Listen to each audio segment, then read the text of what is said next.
So let me invite our illustrious panelists. Let's start with Jean-Michel Cousteau, head of Ocean Future Society, explorer, environmentalist, and also filmmaker. Miss Cousteau, please. Thank you very much. It's very embarrassing to be sitting here to talk about 70% of the planet, which has been fundamentally ignored by our decision makers, and which we all depend upon. Whether you live near the ocean, on the ocean, or far away inland, we're all connected to it. And next time you drink a glass of water, you're drinking the ocean. Next time you go and ski on top of a mountain, you're skiing on the ocean. And we, 7 billion people living on 30% of the planet, we use the ocean as a garbage can and a universal sewer, where there are thousands of species of products which we never see and never talk about, because we are visual creatures and we only are very sensitive to a plastic bottle that is floating in the middle of the Pacific, or a toothbrush, or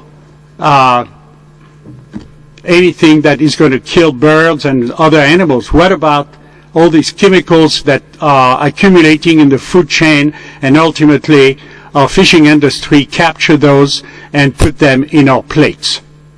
So we need to stop using the ocean as a garbage can, as a universal sewer. And that is huge.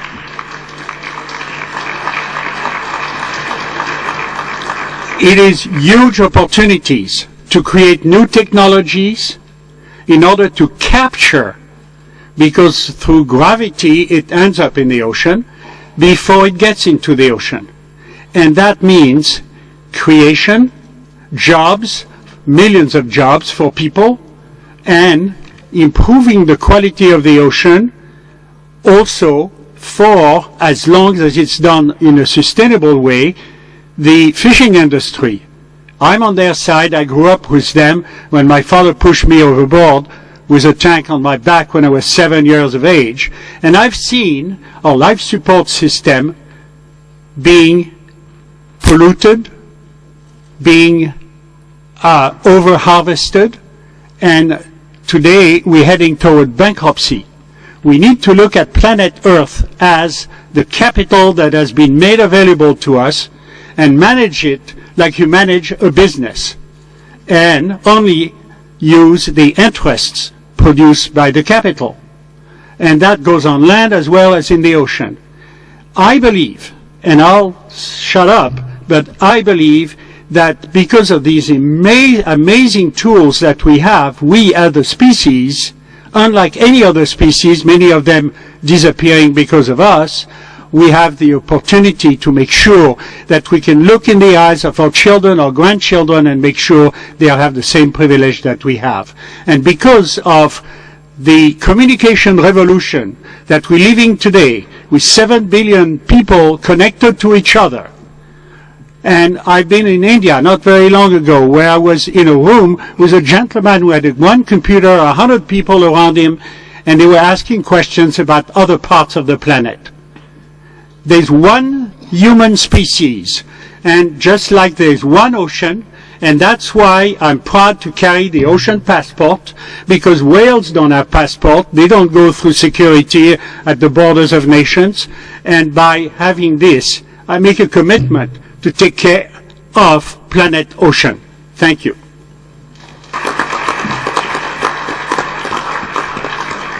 I would also like to invite Mr. Mohamed El-Ashry. He is Senior Fellow with the United Nations Foundation, a former Chairman of Global Environmental Facilities. And of course, after the presentations, we are going to open for questions. If you have thought of questions, just take a note and we'll run the microphone. Okay, let's do a dialogue. Mr. El-Ashry. Thank you very much. As the international community is discussing the post-2015 development agenda, I think it is worthwhile to restate some of the concerns that remain beyond the Millennium Development Goals in relation to water resources, particularly since water is linked closely to poverty and poverty alleviation, to hunger and health. As we heard this morning, 800 million people still have no access to safe drinking water, and 2.5 billion people do not have access to basic sanitation. At the same time, more than 1 billion people suffer from hunger and malnutrition due in part to limited water supply. The global water crisis is one of both quantity and quality. According to the World Bank, by 2030, water demand will outstrip water supply by 40%, 40. In addition, climate change, as we heard from some people earlier, could have more dramatic consequences for water resources and ecosystems. World population will be 8 billion, that's a new figure, in 2025. Half of them will be living with water scarcity. And 40% of world population right now live in international river basins, and water stress is already a cause of tension and conflict within and between nations. Ethiopia's plans to dam Nile tributaries and Egypt's threats to use force to stop it has prompted some observers to say that the next war in the Middle East will be over water, as if they don't have enough already. About 75% of water globally is used to grow food and other agricultural products in a very wasteful way. Efficiency averages only 40%. Low prices for water, and in many places, no pricing at all, largely explains water use inefficiency, pollution, and degradation. Simply put, free water is wasted water. So if water is life, and clean water and basic sanitation are fundamental human rights, as we hear in many international forums, why our rivers and streams are being used as receptacles of human waste, industrial waste, and other waste, and then it goes to the oceans, as we heard earlier? And why is progress slow in addressing the challenges of water supply and demand? One reason is inadequate finance. Although water is high on the agenda of all stakeholders, the funding in most national and international assistance budgets is surprisingly low. Clearly, there is a disconnect between commitments and the actions, between needs and what many governments and aid agencies are actually spending on low-cost water and sanitation programs. Most of the money available seems to be for large-scale water supply projects like dams. The challenge is daunting. Additional financial resources are estimated between $15 and $30 billion a year. Where will that money come from? I believe a combination of national budgets, multilateral and bilateral funding, private sector investment, and community-level resources are required. Governments in developing countries cannot meet the investment demands for water services now, let alone for the future. And the private sector will not invest unless it can be assured a reasonable return. Yet, developing country governments continue to resist water pricing and the phase-out of subsidies, hiding behind the argument that the poor cannot afford to pay. The fact is that, in many countries, middle-class areas pay low prices for networked water services, while the poor pay much higher prices for poor quality water from vendors. But while substantial financial resources are needed to put in place water and sanitation solutions, finance alone will not solve the global water crisis. Experience tells us that no technological or investment solution by itself will be effective or substantial or sustainable without the necessary policy, institutional, and legal reforms. Improved pricing policies, transparent water rights and allocation systems, enabling frameworks for private investment, public participation, and partnerships at all levels are the necessary pieces of the reform puzzle.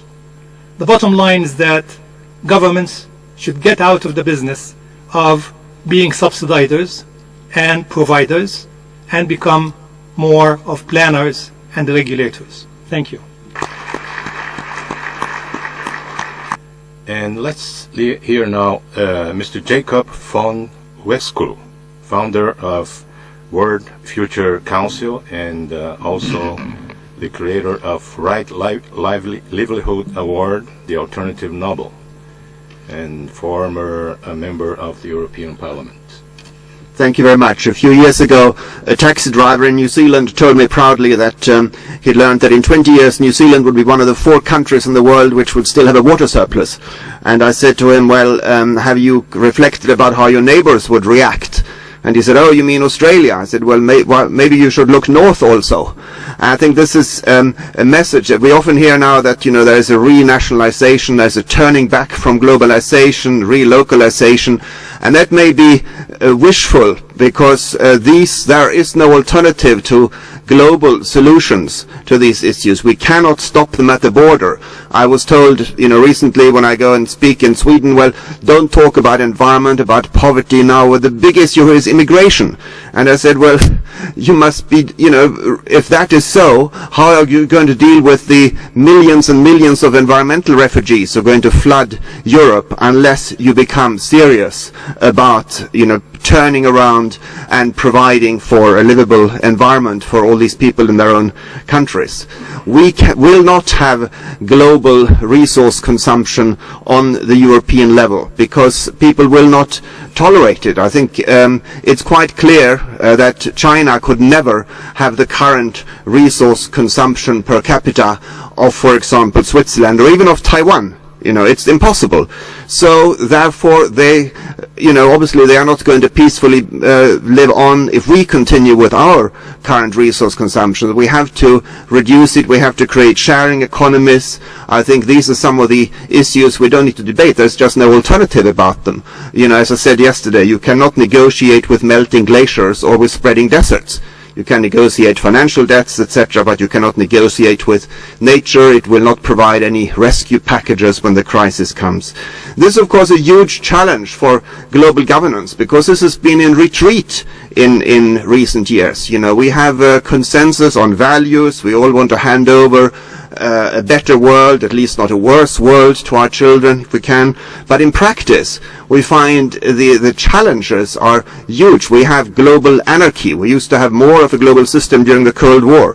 We tried even something we thought was non-controversial, like creating a representation at the United Nations level for future generations, a High Commissioner for Future Generations at the United Nations. We proposed this and worked for this for the Rio conference, and we got, I think, about 193 countries on board. But, you know, unless you have consensus, unless you have all the 196 countries on board, you can't get it passed. And, you know, as you know, that's basically impossible, because if country A is for it, if Cuba is for it, the USA is going to be against it, and vice versa, to give one example. So, but I hope you will continue supporting this, because we are now working on getting this adopted, getting this on the agenda for the next UN General Assembly, because I do think, as was said by previous speakers, institutions are key, and our ancestors used to have institutions representing the interest of future generations. They were even called councils of seers into the future in pre-colonial India, and today we impact the future more than ever, but they don't have any representation.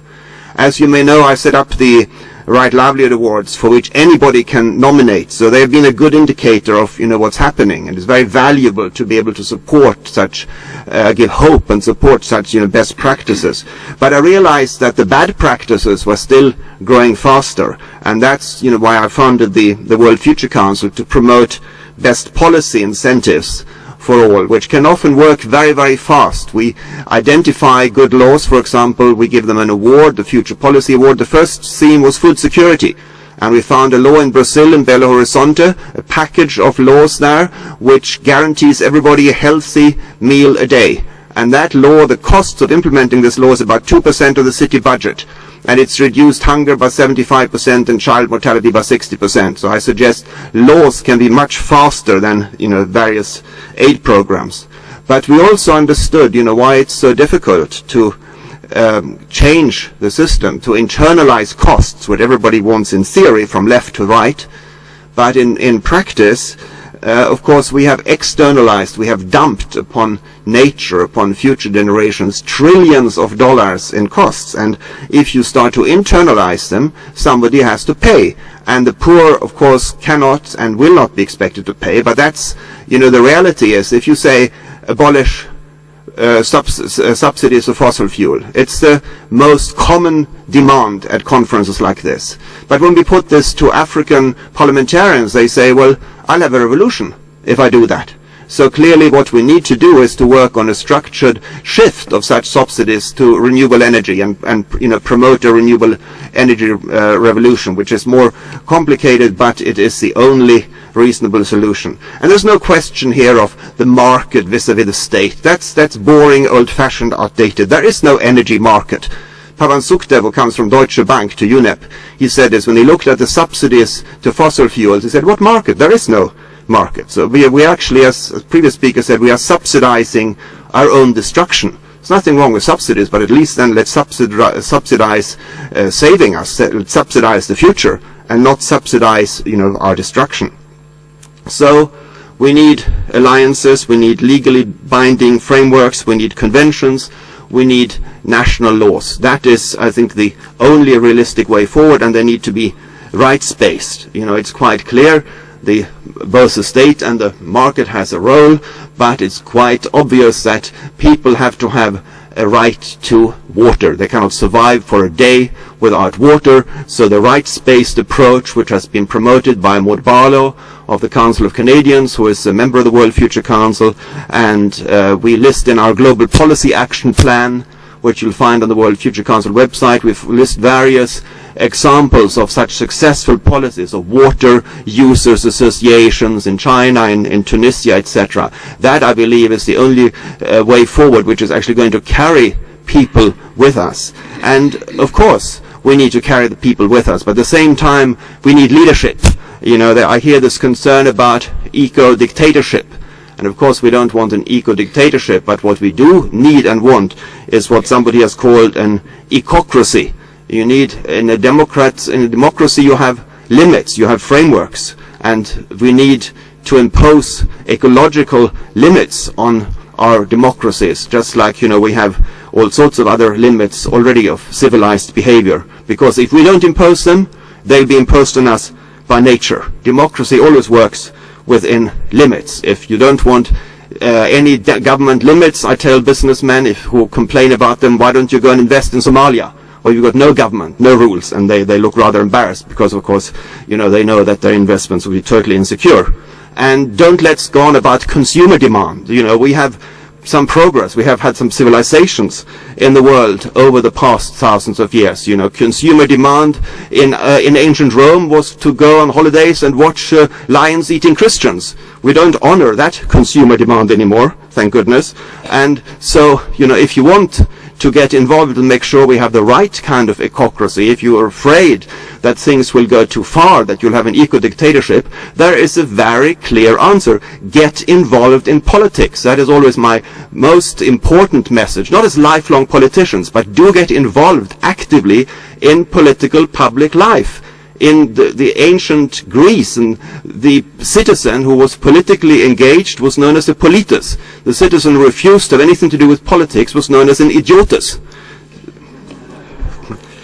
And start by learning financial Latin. In the Middle Ages, if you wanted to challenge the power of the church, those discussions could only be had in Latin. Today we need to learn financial Latin. If you don't know how money is created in a world ruled by money, then basically you have made yourself powerless. So we need to educate to overcome this childish belief in the return to the fantasy world of the pre-crisis of eternal economic growth. We need to educate to get away from the belief which our governments are believe they are ruled by economists who actually believe that you can eat money. Now, this is not a joke.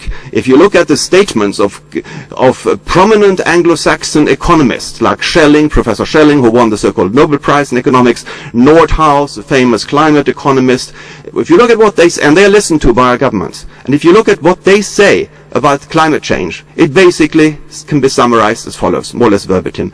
Climate change will really only seriously affect the agricultural sector. Now, the agricultural sector in a rich country like the United States is about 3% of GDP. So even if that falls by 50%, that'll just be 1.5% growth less, and we can compensate that in other areas. So if we grow enough, iPods and financial derivatives, it doesn't matter that food production has collapsed. These are the kind of people who our governments listen to. One more example, Lawrence Summers, advisor to Clinton and Obama, president of Harvard, chief economist of the World Bank, come up with a manuscript in which the environment, national environment, was illustrated as a sub-box within the economy. He believed that the environment was completely dependent on the economy. Of course, it's the other way around. His colleague Herman Daly tried to talk him out of it. He didn't. So these are the kind of people who rule and who advise and our governments listen to. So, we need an economics for grown-ups. We need an accounting for grown-ups. We need to realize it's not renewable energy which is expensive. It's not using it. Every day you don't tap into the sun. Every day you don't use potential solar energy. You wasted it because the sunshine of today you can't use anymore tomorrow. A huge waste. Costs of austerity, artificially imposed poverty on hundreds of millions of young people unemployed when there is so much in the world which they want to do and they could do. So why? Oh, because there is no money. What absolute nonsense. Whatever a society can do, what it has the resources to do, it can also finance. Creating money, printing money is not inflationary if you print it to finance new production. If there is a new level between the new money and the new production, it's not inflationary. But this, unfortunately, is beyond the thinking of the childish economists who are ruling us. So, we are not, there is a poverty of resources, there is a scarcity of resources, which we are going to need to share. There is no poverty of money, there's no lack of money. So, what are the first steps? Well, in conclusion, first of all, ecological and economic literacy education. Yes, for everybody in the schools too, but above all, as a precondition for candidates for political office. If they can't pass an ecological literacy test, they shouldn't be allowed to stand. Also, economists, graduates of business schools need to learn ecological literacy. Second, green tax shift has been mentioned before. Tax resources, not labor. Best example, Canadian Liberal Party. I think it was a 2005 election. Unfortunately, they didn't win it. But if you look on there, if you research it, you'll find a very, very detailed green tax shift. Third, declaration of human duties and responsibilities, initiated by Federico Mayor when he chaired UNESCO, an extremely important document for every human right. It shows what duties and responsibilities should follow from it. Please look it up, please revive it. And lastly, competition law reform, externalizing costs onto future generations, and the environment should be banned as unfair competition. And of course, when you fight for this, you're going to find that you make some enemies. And therefore, just one last word, there is a slogan which I always follow: be hard on the issues, but be soft on the people. Thank you.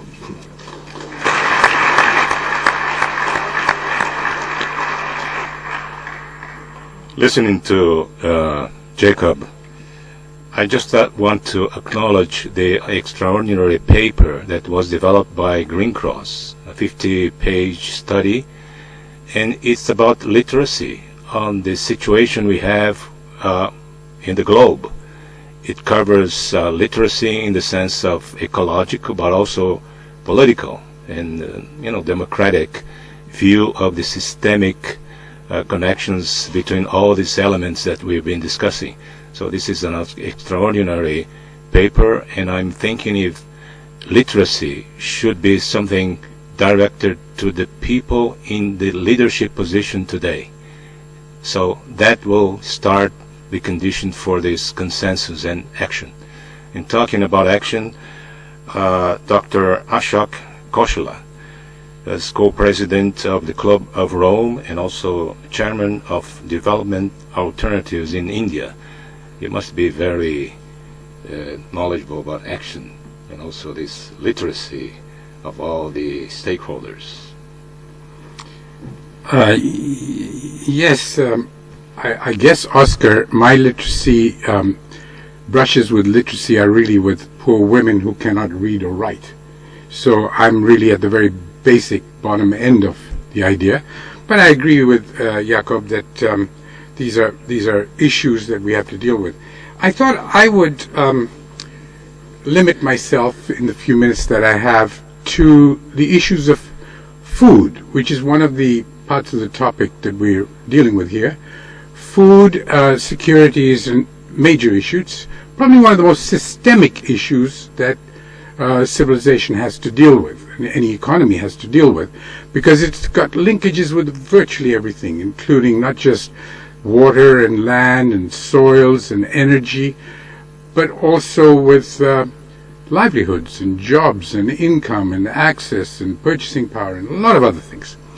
So it's an area that's very intriguing, because I think the big wars will be the little ones in the streets, when people in another 5 or 10 years will be fighting for food on a daily basis.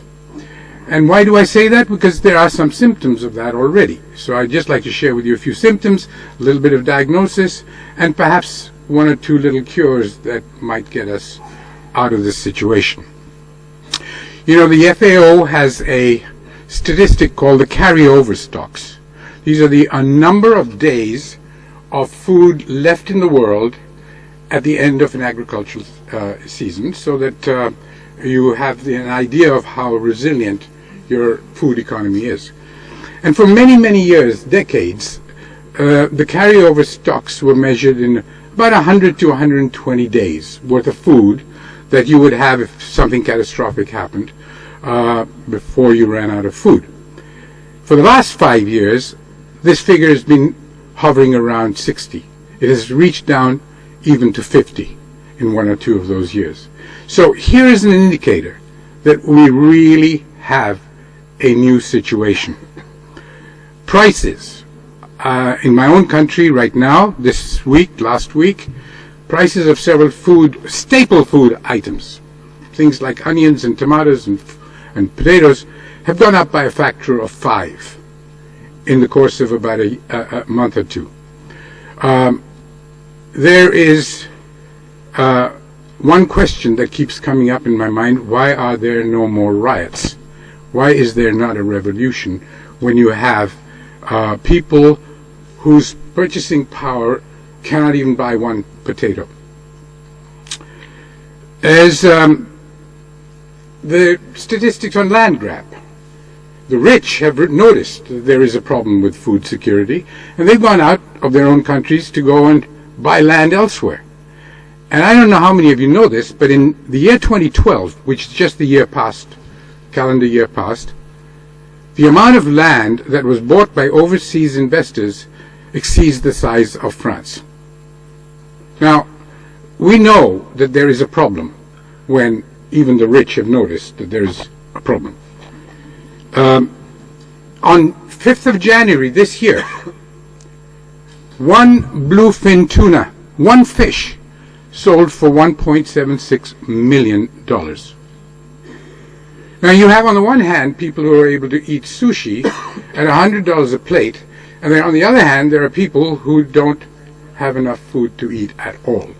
So we have these statistics of 1 billion people hungry, going to bed every night with famished stomachs, and as a consequence gradually dying from malnutrition and hunger. The symptoms are not good, and the numbers keep increasing, and the urgency keeps increasing. The causes, well, people will tell you that one reason people are hungry is not because of lack of sufficiency of food production around the world, but lack of access because of lack of purchasing power. Well, that's probably true. That means that we've got to deal with the whole issue of creating livelihoods and jobs that pay a reasonable amount of money so that people can buy some food. There's the corruption. Right now there's talk about these onions that had gone up by a factor of 5 coming down by a factor of 2 within a few days because of hoarding. Corruption is a major set of issues. Crop productivity. The soils are now getting more and more depleted. There are parts of the world which used to be baskets, food crop baskets of their nations, like in my own country, the Punjab, which are now running out of steam because the micronutrients and the soil fertility is gone. There's a whole question of land use change, urbanization, paving over the countryside with roads and everything else.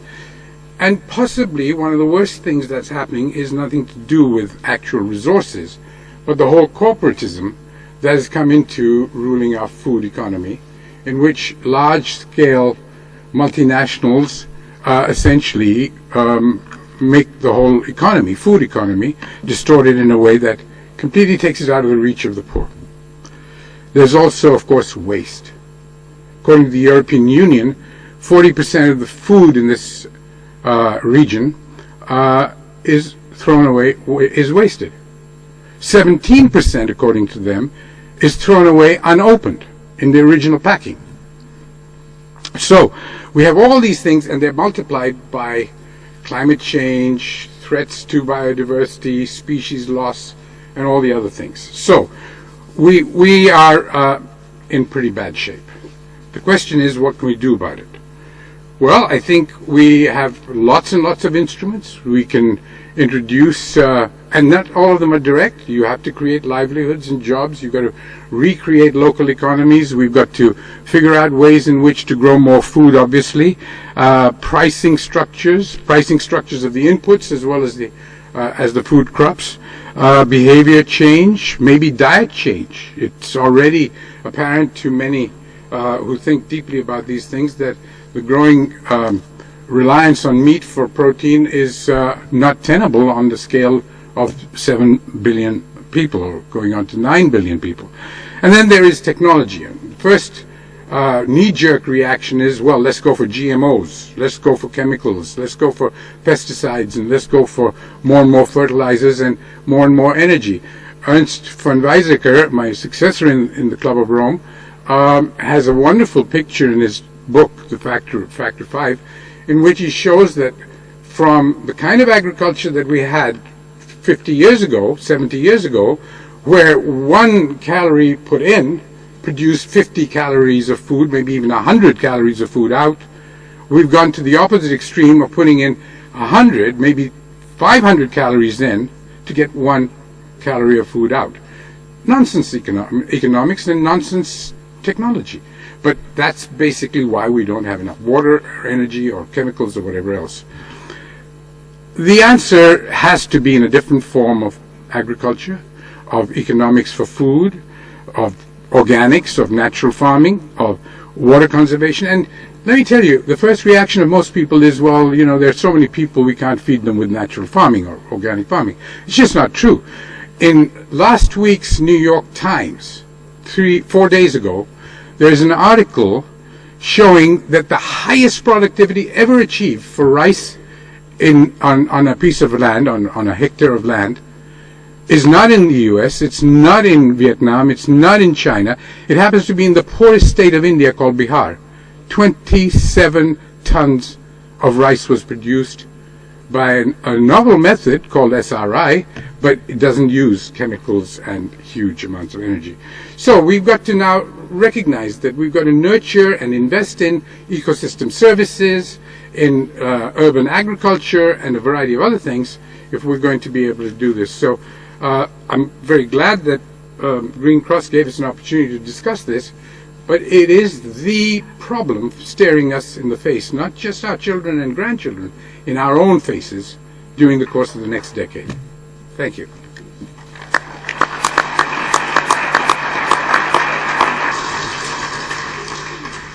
St. Gallen. So you're representing the youth voice here. Okay, thank you very much. When it is said that I am sitting here once again as a representative for the next generation, for the young generation, I had two problems with that, two things that scared me. The one that was when, before the panel started, and someone from the panel said to me, well, you look a bit old to actually represent the next generation. That might be true, but that's more of my problem. But the second thing is that it scares me to speak for a whole generation or the whole future. So I thought, what would I be comfortable speaking about? And I think I'll be comfortable speaking about education. And education, you might think, what has that to do with a panel about food, about poverty, about water? And I think it has to do quite a bit with it, because education is one of the major, if not the major factor in overcoming poverty. And many people around the world, many children, don't get education.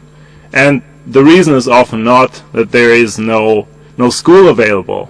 The reason is that these people, these children, they can't go to school because they're needed to work to provide food and water for their families.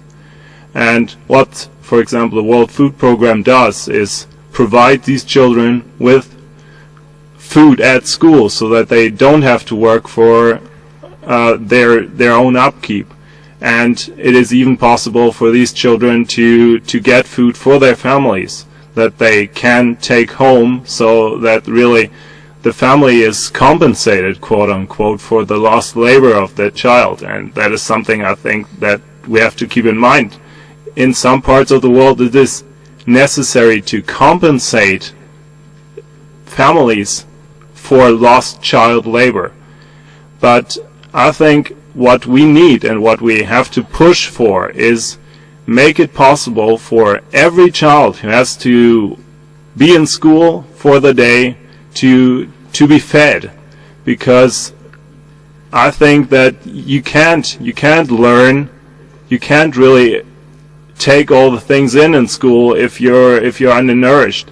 And that for me doesn't go just with the nourishment in the developing world. I think we really need to push for that unconditionally. We need to get rid of the stigma of free or reduced lunch, as it's called in the States when I was there.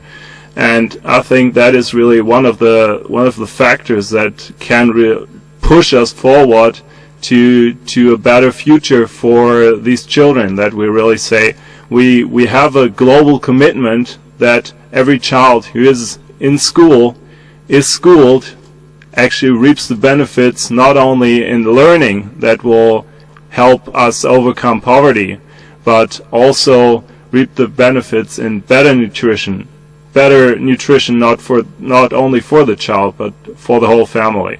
I think that I want to keep it brief here so that we have time for discussion, but that's what I want to leave you with. Thank you.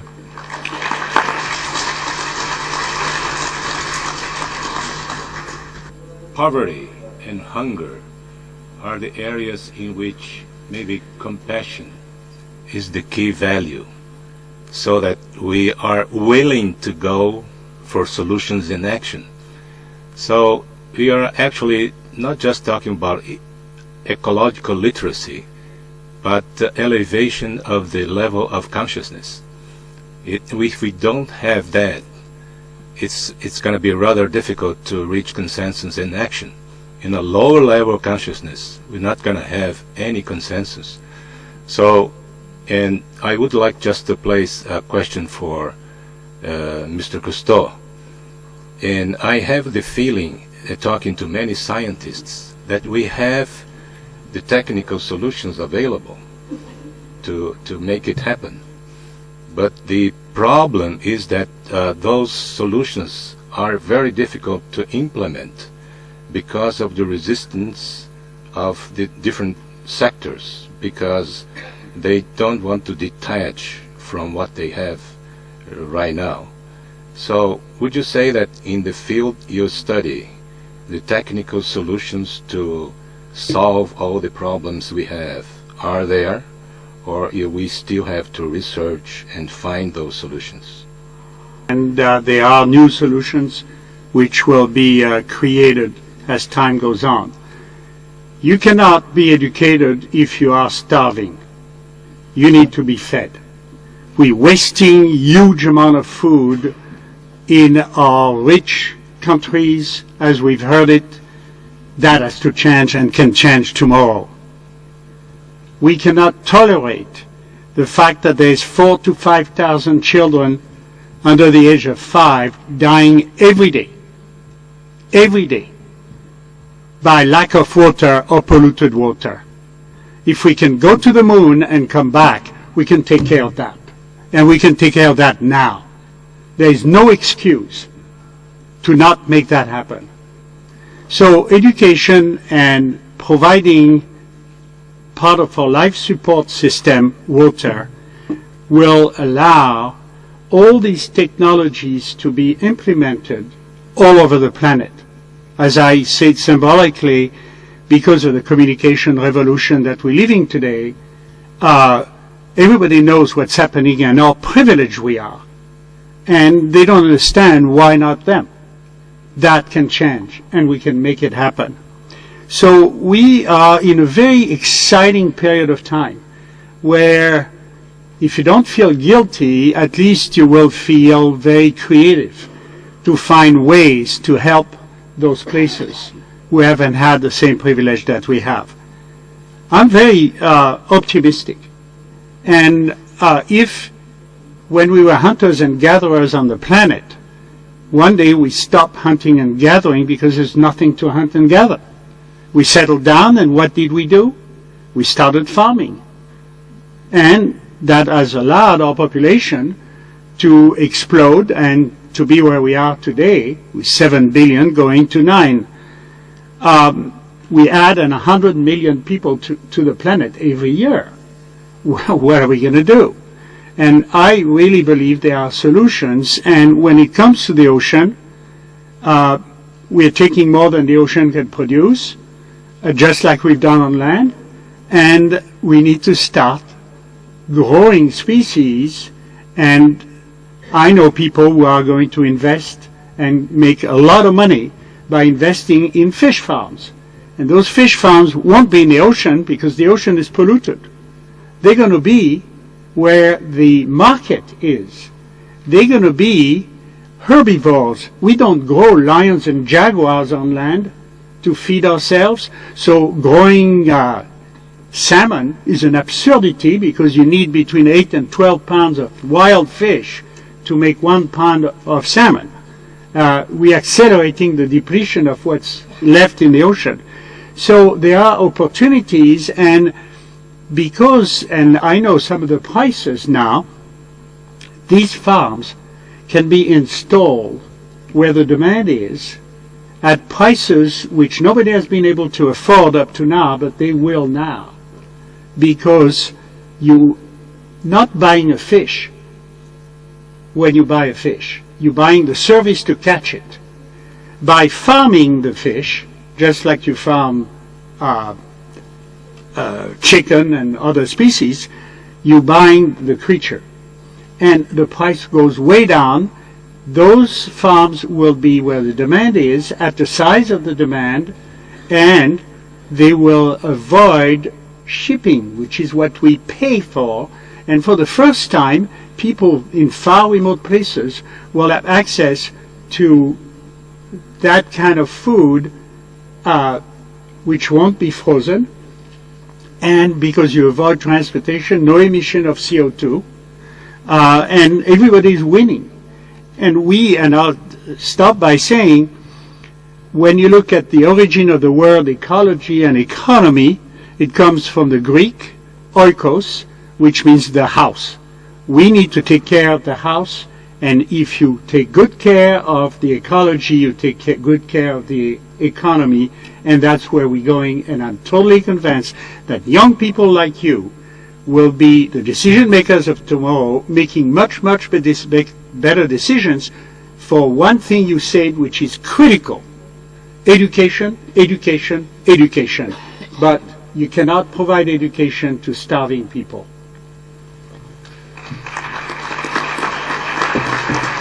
Questions from the floor? just raising hands, telling the name, and directing the question to a specific person in the panel, please. Go on, the first. Thank you, Andrew Sweetman again. Thank you for a series of very interesting interventions. And the last comment by Dr. Cousteau about fish farming or aquaculture is, of course, extremely interesting. And if you could elaborate a little bit more what potential you see, that would be interesting. But I have another question that really refers to a more integrated approach to what we're doing. For quite some time, we have known that agriculture, not only meat production, but also the way we till the land, releases a lot of carbon. There are also a lot of scientists who claim that by farming in a different way, tilling less, going for perennial crops, roots in the soil will store carbon, will also enrich the soil, etc., etc. But so far, very little is happening. Could you, at least on a large scale, could any one of you comment on that? Because I believe a more integrated approach to those problems could also help us mitigate climate change. On a small scale, in many places, such experiments are being tried. Integrated farming includes things like agroforestry, organic farming, low-impact farming, and a lot of other things. And many of them are working in the sense that the productivity of land, where land is scarce, can be as high as with modern industrial agriculture. And the same applies to places which have scarcity of labor or scarcity of capital resources or whatever. So there are different kinds of farming systems that need to be tried in different places depending on what are the factors of production available there. And the one that I described is really a major breakthrough. It was discovered actually by a missionary in Madagascar with a very counterintuitive farming method in which instead of closely spaced rice or wheat or sugarcane planting, they have basically put them further apart and discovered that you can almost double the yield as a result. Most agricultural scientists were dead against this. It was completely outside their traditional, conventional ways of doing this. But this is an example of a system that is now spreading very rapidly in many places, including India, for 3 or 4 crops where it works. We don't know what happens after 10, 20, 30 years because presumably their crops are using more nutrients. So one has to figure out what its sustainability is in the long run. But the yield improvements are just dramatic at the moment, and this is an example of ways in which we need to explore. The things that Dr. Cousteau was saying is that we need now much more creativity in solving this problem at the production end. And of course, we also now need to look at the demand end.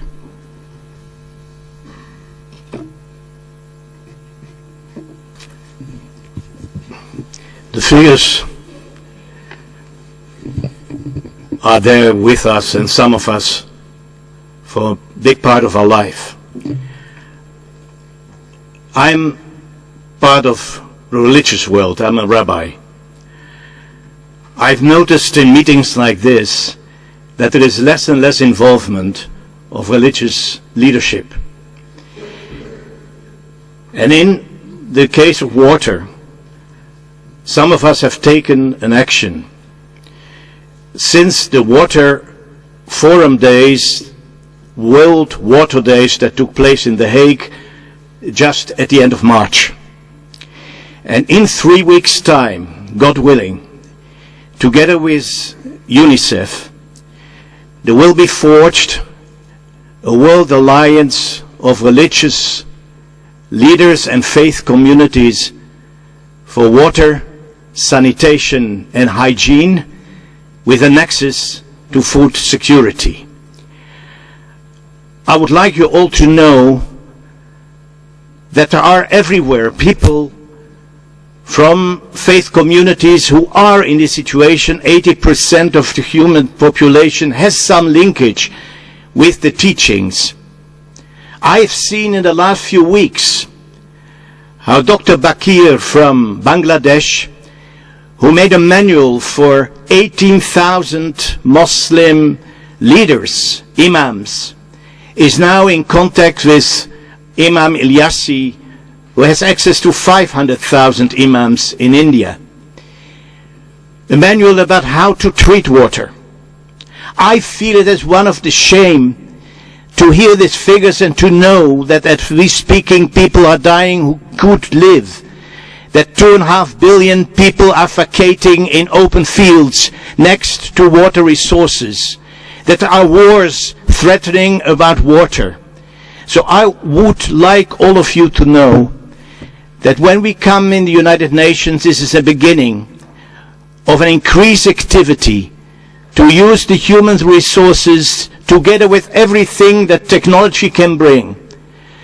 So here in this hall, anybody who can add and can help with this alliance, which is a partnership, which is part of a global partnership, of which we are so dearly needed. And I would like to say, the people who inspire us are the young people. And the young people were a big part of the alliance, who bring together already the global alliance in so many respects, with music, with dance, with literature, and with the desperate need of communication to change what is being done and to make us responsible so water will have access and everybody will drink it. Thank you.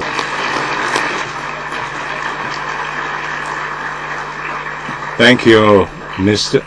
Rabbi Sudandorf. I think this is a great way of finishing this panel, and just reminding with your comment that we're talking about multilateral cooperation and action, and we're talking about government, civil society, business, religious, spiritual leaders, and scientists. If we unite all those audiences, all those stakeholders, I think we can succeed. But I think we need a strong cultural change so that we can really make it happen. Thank you very much. I think we have to finish. Yes? Last word for... No?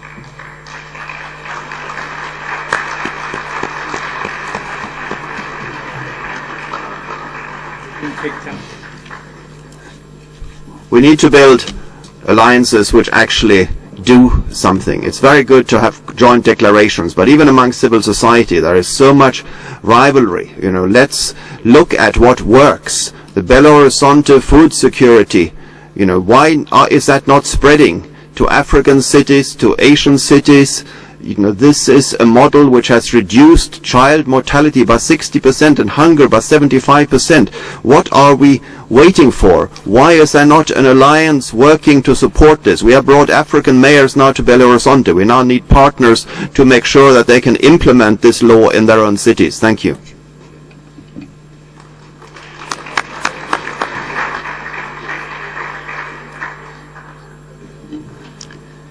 Very briefly, with all the respect I have for the United Nations, I want to remind ourselves that President Gorbachev is the one who initiated worldwide the action that will be taken. He did.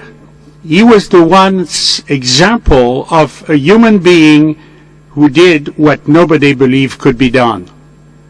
I am profoundly respecting his action, and we need more people like him to take care of ourselves. My mission is very simple. If you protect the ocean, you protect yourself. Thank you. Thank you again.